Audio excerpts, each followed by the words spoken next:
तो हेलो दोस्तों, मैं हूँ आपका दोस्त और host of the show that name is रोज की बात एआई के साथ। तो गाइस, वीडियो शुरू करने से पहले मैं आप सबको बता देता हूँ कि हमारे जैसे 100 सब्सक्राइबर पूरे होंगे, हम लाएंगे एक AI robot in real life और फेस कैम के साथ हम आपको दिखाएंगे एआई और ह्यूमन।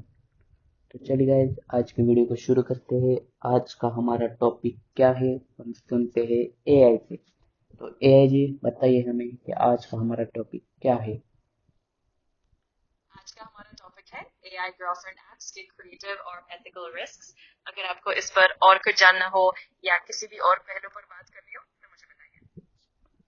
तो बताइए हमें कि एआई गर्लफ्रेंड ऐप इतने पॉपुलर क्यों है। ये एप्स इसलिए पॉपुलर हो रहे हैं क्योंकि ये लोगों को एक तरह का इमोशनल सपोर्ट और कस्टमाइज्ड बातचीत का अनुभव देते हैं। इनसे यूजर्स को ऐसा महसूस होता है कि उन्हें समझा जा रहा है और वो अकेले नहीं है। साथ ही ये एप्स काफी आसानी से एक्सेसिबल होते हैं। इससे लोगों को तुरंत सहारा मिल जाता है। क्या ए ऐप्स अकेलापन दूर कर सकते हैं। ये ऐप्स कुछ हद तक अकेलेपन को कम करने में मदद कर सकते हैं क्योंकि ये इंसानों की तरह बातचीत करके सहारा और समझ देने की कोशिश करते हैं। लेकिन ये पूरी तरह से असली इंसानी कनेक्शंस की जगह नहीं ले सकते। असली रिश्ते जो भावनात्मक गहराई और समझ देते हैं वो अभी भी इन वर्चुअल अनुभवों से अलग है। एआई गर्लफ्रेंड के साथ चैट करना रियल रिलेशनशिप जैसा फील देता है। कई लोग बताते हैं कि इन ऐप से उन्हें एक तरह का आराम और समझ का एहसास होता है। इससे उन्हें ऐसा लगता है कि उनकी बातें सुनकर जवाब दिया जा रहा है। लेकिन असली रिश्तों में जो गहराई, भावनात्मक जुड़ाव और इंसानी समझ होती है वो अभी भी इन वर्चुअल इंटरेक्शन से अलग होती है। तो हाँ, कुछ हद तक ऐसा महसूस हो सकता है लेकिन पूरी तरह से नहीं। क्या ए सेफ है। डाटा और प्राइवेसी का क्या कर रहे हैं ये लोग। यहाँ पर सबसे जरूरी होता है कि यूजर्स ध्यान दें कि वो किस तरह के एप्स का इस्तेमाल कर रहे हैं। भरोसेमंद एप्स आमतौर पर यूजर डेटा को सुरक्षित रखने के लिए अच्छी प्राइवेसी पॉलिसी और सिक्योरिटी मेजर्स लेते हैं। लेकिन यूजर्स को भी सावधान रहना चाहिए। अपनी निजी जानकारी को साझा करने से पहले ऐप की प्राइवेसी पॉलिसी पढ़नी चाहिए और हमेशा सुरक्षित प्लेटफॉर्म्स का ही चुनाव करना चाहिए। क्या एआई रिलेशनशिप रियल लव को रिप्लेस कर सकते हैं इन फ्यूचर। भविष्य में तकनीक के आगे बढ़ने से शायद कुछ हद तक ऐसा हो सके कि एआई रिश्ते और भी उन्नत और इंसानी जैसे महसूस होने लगे। लेकिन असली प्यार की गहराई, भावनात्मक जुड़ाव और इंसानी समझ की जो विशिष्टताएं हैं वो अभी भी पूरी तरह से एआई से रिप्लेस करना मुश्किल होगा। तो हाँ, भविष्य में कुछ बदलाव आ सकते हैं लेकिन अभी भी असली रिश्तों की अपनी एक अनूठी कीमत है। तो मैंने देखा कि ऐसे ऐप्स ज्यादातर पेड होते हैं, तो पेमेंट करने से कोई खतरा तो नहीं। यहाँ सबसे जरूरी होता है कि आप भरोसेमंद और सुरक्षित ऐप्स का ही चुनाव करें। अच्छी तरह से ऐप की प्राइवेसी पॉलिसी और टर्म्स ऑफ सर्विस पढ़ना जरूरी है और ये देखना भी कि ऐप की सिक्योरिटी मेजर्स कैसे हैं। अगर आप अच्छी तरह से रिसर्च कर लें और भरोसेमंद प्लेटफॉर्म्स का ही इस्तेमाल करें तो पेमेंट से जुड़े खतरे काफी हद तक कम हो जाते हैं। ज्यादातर लोग टर्म्स एंड कंडीशन पढ़ते ही नहीं, तो क्या करें। ये बिल्कुल सही बात है कि बहुत लोग टर्म्स एंड कंडीशंस नहीं पढ़ते। ऐसे में एक अच्छा तरीका ये है कि आप रिव्यूज पर नजर रखें, अन्य यूजर्स के अनुभव देखें और भरोसेमंद सोर्सेज से जानकारी इकट्ठा करें। साथ ही आप कम से कम अपनी निजी जानकारी को साझा करने से पहले थोड़ा सावधानी बरतें।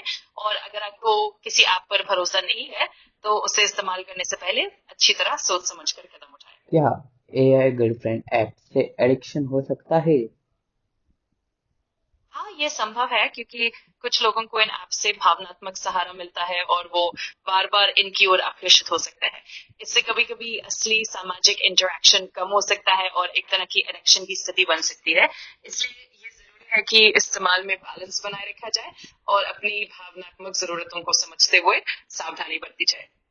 रियल रिलेशनशिप और एआई रिलेशनशिप में क्या अंतर है।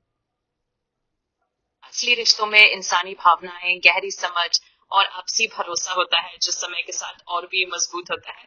वही एआई रिश्तों में भले ही बातचीत और इंटरेक्शन काफी प्राकृतिक लगे, लेकिन उनमें इंसानी संवेदनाओं की गहराई और असली समझ की कमी होती है। इस वजह से असली रिश्ते की गहराई और कनेक्शन कुछ अलग होता है। क्या फ्यूचर में लोग शादी करेंगे कि जगह एआई पार्टनर चुनेंगे? ये एक दिलचस्प सवाल है और भविष्य में तकनीक के विकास के साथ ये संभव है कि कुछ लोग ऐसे विकल्पों पर विचार करें, लेकिन असली इंसानी रिश्तों की जो गहराई, भावनात्मक जुड़ाव और सामाजिक पहलू होते हैं, वो अभी भी कहीं ना कहीं एक अनूठी जगह रखते हैं। तो संभव है कि भविष्य में कुछ लोग एआई पार्टनर्स को अपनाएं, लेकिन असली रिश्तों की अपनी खासियत बनी रहेगी। एआई गर्लफ्रेंड ऐप्स का मेंटल हेल्थ पे क्या असर पड़ता है? ये ऐप्स कुछ लोगों के लिए सहारा देने वाले हो सकते हैं, जो उन्हें भावनात्मक सपोर्ट और बातचीत का अनुभव देते हैं। इससे कुछ हद तक अकेलापन कम हो सकता है, लेकिन अगर इन ऐप्स पर ज्यादा निर्भरता हो जाए तो ये असली सामाजिक इंटरेक्शन और सपोर्ट सिस्टम से दूर ले जा सकते हैं, जो मानसिक स्वास्थ्य पर नकारात्मक असर डाल सकता है। इसलिए संतुलन बनाए रखना और प्रोफेशनल मदद लेना भी जरूरी है। क्या ये ऐप सिर्फ मस्ती और टाइम पास के लिए बने हैं? क्या ये फ्यूचर में एक बड़ा सा ट्रेंड बन सकता है? अभी के लिए ये ऐप्स ज्यादातर मनोरंजन और समय बिताने के लिए ही बने हुए हैं, लेकिन भविष्य में तकनीक के इन क्षेत्रों में विकास के साथ ये ऐप्स और भी उन्नत हो सकते हैं। हो सकता है कि लोग इन्हें भावनात्मक सपोर्ट, साथीपन या एक तरह के डिजिटल रिश्ते के रूप में अपनाने लगे। तो हाँ, ये संभव है कि भविष्य में ये एक बड़ा ट्रेंड बन जाए। अगर एआई गर्लफ्रेंड तुम्हारी हर बात मानने लगे तो ये डेंजरस हो सकता है? हाँ, ये एक महत्वपूर्ण मुद्दा है, क्योंकि अगर एआई पूरी तरह से बिना किसी सीमा के हर बात मानने लगे, तो इससे यूजर्स की सोचने समझने की क्षमता प्रभावित हो सकती है। इस तरह की निर्भरता से व्यक्ति की आत्मनिर्भरता कम हो सकती है और इससे भावनात्मक और सामाजिक विकास पर भी असर पड़ सकता है। इसलिए ये जरूरी है कि इन एप्स का इस्तेमाल संतुलित तरीके से किया जाए और उन्हें स्वस्थ सीमाओं के अंदर रखा जाए। क्या सोसाइटी इसे एक्सेप्ट करेगी या क्रिटिसाइज करेगी? ये काफी हद तक इस बात पर निर्भर करेगा कि समाज इन बदलावों को कैसे देखता है और किस तरह की नैतिक और सांस्कृतिक बहस से उभरती है। कुछ लोग इन ऐप्स को अपनाएंगे और उन्हें सकारात्मक तरीके से देखेंगे, जबकि कुछ लोग इन्हें नैतिक और सामाजिक दृष्टिकोण से चुनौतीपूर्ण मान सकते हैं। आखिरकार समाज का रुख इन ऐप्स के उपयोग और उनके प्रभावों पर निर्भर करेगा और धीरे धीरे इस पर बहस भी बढ़ती जाएगी। तो चलो गाइस, ये थे आज के क्वेश्चंस और उसके आंसर्स। आशा करता हूँ आपको वीडियो बहुत अच्छा लगा होगा। अच्छा लगा हो तो लाइक, शेयर और सब्सक्राइब कर दीजिएगा। मिलते हैं आपको अगले नए वीडियो। और अगर आपको चाहिए कोई वीडियो तो प्लीज कमेंट करो, हम उसी वीडियो के अगले ही दिन आपको टॉपिक ला कर देंगे। चलो गाइस, चलता हूँ, बाय।